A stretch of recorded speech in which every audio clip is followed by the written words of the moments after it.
پر یہ بات آپ نے بڑے جم کے سننی ہے، اور یہ بات اسپیشل میں آپ کو سنا رہا ہوں، اور یہ بات آپ سنیں گے تو جو صحابہ کے غدار ہیں یا صدیق اکبر رضی اللہ تعالیٰ عنہ اور فاروق اعظم کو بھونکتے ہیں، ان کا انجام کیا ہونے والا ہے آپ سوچ ہی نہیں سکتے۔ لکھنے والا کون ہے؟ ویسے تو میں آپ کو اور بھی حوالے دے سکتا ہوں، لیکن میں اس کتاب کا حوالہ دے رہا ہوں تاکہ آپ کو تسلی ہو جائے، کیونکہ لوگ کہتے ہیں کہ جی سنی اکثر ایسے واقعہ بیان کرتے ہیں۔ یہ امام جلال الدین سیوطی رحمۃ اللہ تعالیٰ علیہ نے بھی یہ نقل کیا ہے الحاوی للفتاویٰ میں، اور جس کا ابھی میں حوالہ دے رہا ہوں دیوبند کے مکتب کے بہت بڑے عالم گزرے ہیں جن کا نام ہے شفیع عثمانی، انہوں نے ایک کتاب لکھی ہے جس کا نام ہے کشکول۔ اس کتاب کے اندر انہوں نے یہ واقعہ لکھا ہے جو واقعہ اب میں بیان کرنے لگا ہوں، اس کو آپ نے توجہ سے سننا ہے۔ انہوں نے اپنی کتاب میں لکھا کہ ایک بندہ یمن سے آیا اور اس نے آ کر نبی علیہ الصلوۃ والسلام کی بارگاہ میں سلام عرض کیا۔ توجہ سے سننا ہے، سلام عرض کیا، اور سلام عرض کرنے کے بعد حضرت سیدنا صدیق اکبر اور سیدنا فاروق اعظم کی بارگاہ میں قصیدہ پڑھا عربی میں، یعنی ان کی شان بیان کی۔ جب کر لی تو جب وہ مسجد نبوی شریف سے باہر نکلا تو اس نے دیکھا کہ ایک بزرگ ایک بابا ہے وہ کھڑا ہے، اور اس نے اس کو دعوت دی۔ اس نے کہا کہ جی آپ میرے گھر چلیں، تو میں نے آپ کی دعوت کرنی ہے۔ آپ نے بڑا پیارا قصیدہ پڑھا ہے، آپ نے بہت اچھے کلمات پڑھے ہیں صدیق اکبر اور فاروق اعظم کی شان میں اور رسول اللہ کی بارگاہ میں، تو میرے گھر چل، میں نے تیری دعوت کرنی ہے۔ وہ کہتے ہیں کہ جی وہ بابا ان کو لے گیا اپنے گھر، اور لے جا کر جیسے وہ گھر پہنچا تو اس نے دیکھا کہ دو بدماش ہیں، جو بدماشوں نے ان کو یہاں کاندھوں سے پکڑ لیا، اور پکڑنے کے بعد اس کو مارا، پیٹنے کے بعد وہ جو بڈھا تھا اس بڈھے نے کیا کیا کہ چھری اٹھائی، اور اٹھانے کے بعد اس کی زبان کاٹ دی، اور اس نے کہا تو صدیق اکبر کی شان پڑھتا ہے، فاروق اعظم کی شانیں بیان کرتا ہے۔ اس نے اس کی زبان کاٹ دی، کاٹنے کے بعد اس نے زبان اس کی طرف پھینکی، اور پھینکتے ہوئے اس نے کہا کہ جس صدیق کی تو شانیں بیان کر رہا تھا نا، اب بلا صدیق کو تاکہ وہ تیری زبان ٹھیک کر دے۔ وہ کہتے ہیں کہ میں روتا ہوا اس کے گھر سے نکلا، ظاہری بات ہے گونگا ہو چکا تھا، زبان تو کٹ گئی تھی۔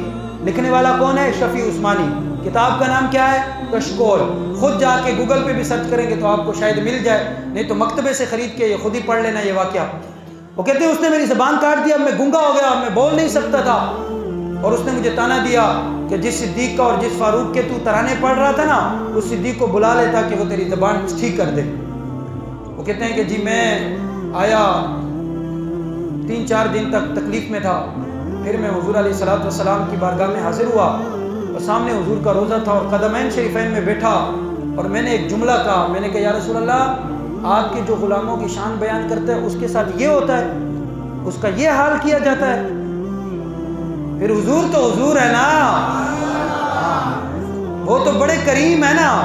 بابا جی علامہ خادم سے رضوی اکثر یہ شعر پڑھا کرتے تھے نا، کریم ہے وہ سرور کے لکھا ہوا ہے در پر، جسے لینے ہو دو عالم وہ امیدوار ہے۔ انہوں نے کہا جی جو آپ کے غلاموں کی شان بیان کرتا ہے، جو صدیق و فاروق کا نام لیتے ہیں، ان کا یہ حال کیا جاتا ہے یا رسول اللہ؟ وہ کہتے ہیں کہ بس میرا یہ کہنا تھا کہ میں وہیں قدمین میں بیٹھا ہوا تھا کہ مجھے اونگ آئی۔ فرماتے ہیں نیند تو ایک بہانہ تھی، فرماتے ہیں میں نے دیکھا کہ حضور جلوہ گر ہوئے ہیں، سرکار تشریف لائے ہیں، ساتھ میں صدیق اکبر ہیں، فاروق اعظم ہیں۔ حضور نے فرمایا صدیق اس کی زبان کو دیکھو۔ میں نے زبان نکالی تو کہتے ہیں کہ وہ جو اس نے ٹکڑا کاٹا تھا اس نے میری طرف جب پھینکا تھا تو میں نے اس کو اپنے جیب میں رکھ لیا تھا۔ فرماتے ہیں میں نے وہ ٹکڑا نکالا اور صدیق اکبر کو دیا۔ حضور نے فرمایا صدیق، انہوں نے کہا کہ جی یا رسول اللہ۔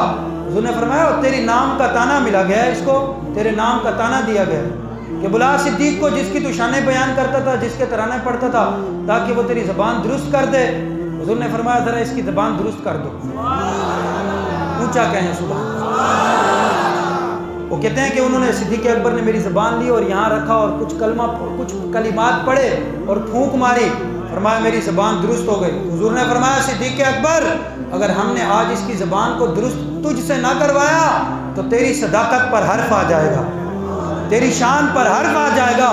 اللہ اکبر۔ آپ فرماتے ہیں کہ میں سونے سے پہلے یعنی آنکھ لگنے سے پہلے گنگا تھا، فرمایا جب حضور تشریف لے گا اور جب میں اٹھا تو میں نے دیکھا کہ میں درست ہو چکا تھا۔ آپ فرماتے ہیں پھر میں چلا گیا یمن، پھر 1 سال بعد میں آیا.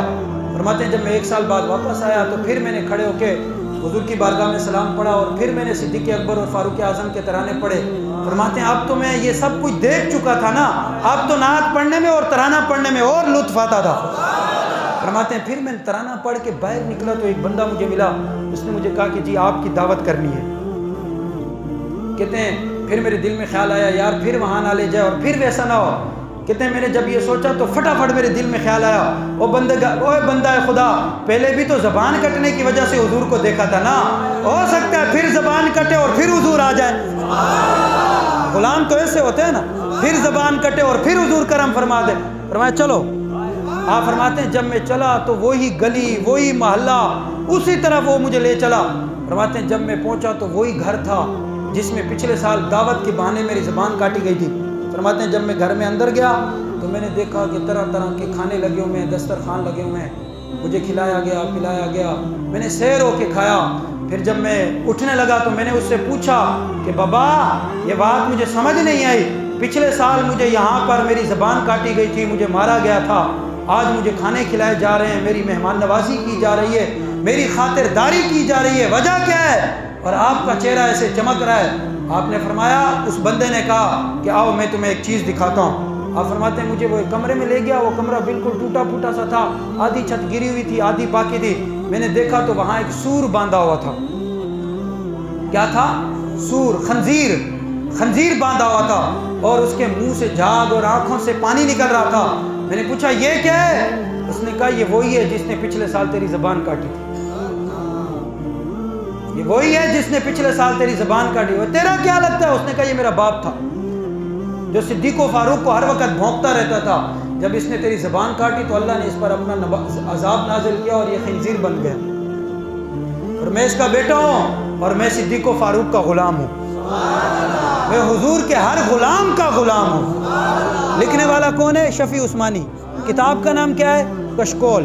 آپ اس میں جا کے یہ پڑھ سکتے ہیں. میں اپنی کتاب کا بھی حوالہ دے سکتا تھا لیکن پھر لوگ کہتے ہیں کہ یہ دیکھو سنی تو اپنی طرف سے واقعہ بنا کے لکھتے ہیں. میں نے کہا یہ ہماری کتاب میں تو لکھا ہی لکھا ہے, آپ کی کتابوں میں بھی لکھا ہے.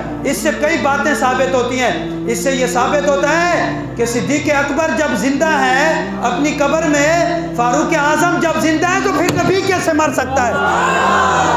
میں نے کہا لکھنے والا بھی تیرا مولوی ہے, ہمارا مولوی نہیں ہے, تیرا مولوی ہے. اس نے یہ بات ثابت کی ہے کہ صدیق اکبر کو اگر پکارا جائے تو وہ آج بھی مدد کے لیے آ سکتے ہیں.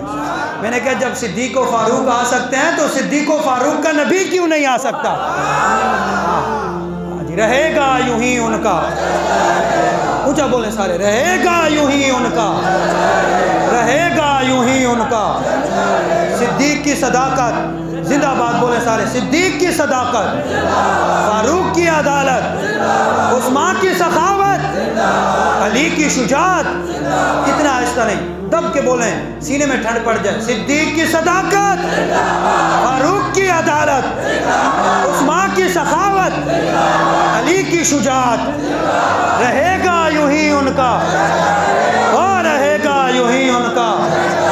بڑے خاک ہو جائیں اور انہیں جانا, انہیں جانا, انہیں جانا, انہیں جانا, انہیں جانا. نہ رکھا غیر سے کام, للہ الحمد میں دنیا سے مسلمان گیا. وآخر دعوانا